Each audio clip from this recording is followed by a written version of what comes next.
Hey, welcome to your BRANDT Report for this week. And we get to visit with Ed Corrigan, technical agronomist with BRANDT Consolidated. And Ed, it feels like it's been a long winter, but spring is here and you guys are ready to go. I think if we could just get the temperatures to come up just a little bit, I think everybody would be planting down here. It's just gorgeous soil conditions. Took some nitrate and ammonia tests last week.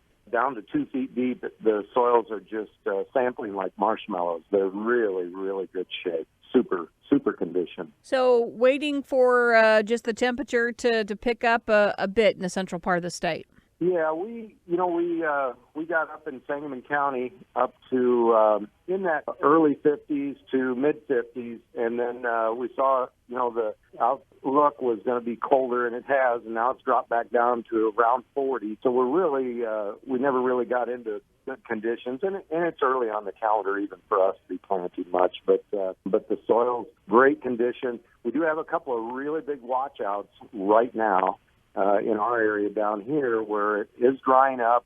We are getting a flush of henbit that is a weed that is kind of taken over a lot of the fields down here. And so we know in past that henbit, whenever we've got much action and growth to that, it can really reduce our soybean yields. We've seen 10 bushel per acre loss due to that early flush. Even though you kill it, the nutritional composition of the soil is not as good, and of course the corn plants, anything around where that henbit grew is sulfur deficient. So I think it's probably tied to nutrition more than anything else. From the conversation that you have had and the meetings that you've been a part of this winter, what is the priority? We've talked economics, weed management. What to you in 2016 should be an Illinois farmer's priority when heading to the field? So right now, the priority is we've got fairly expensive inputs, the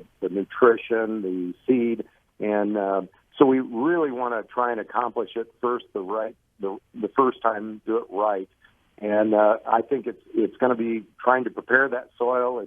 It's down here we're working. The soils are just working up gorgeous, so we're trying to get those set. As we start seeing these warming trends and we get into that first week or two of April, the warming trend, and it's coming, I think it looks like with our dry conditions, we're pretty safe and going ahead and starting to plant pretty hard. And then lastly, what we've seen year in and year out, and especially during, if we do end up with a little bit of a droughty season, we want to really have some early nutrition to get those corn plants off to a good start. Banding has just been one of the key things, banding a little bit of nitrogen and sulfur and zinc near that plant or at planting time somehow has yielded tremendous efficiency of that nutrition, as well as the corn plants themselves are really able to deal with the environment that they're put into in an early condition like this.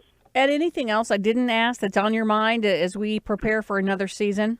So one of the great things that we've got a bunch of tools now to check for nitrogen. And if you've got any doubts as to where your situation is on nitrogen, this is a great time. At these 50-degree soil temperatures, go out, pull a nitrate and an ammoniacal, and go down 2 feet. You got to go a 1 foot and a 2 foot.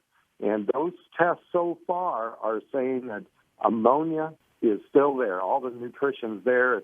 It's we don't want to have a tremendous amount of water and flush that out of the system. But we really should take a hard look, and that'll give us such a great guideline as to how we get the most out of each field as we plant into these really, really good conditions. Ed Corrigan, BRANDT Consolidated.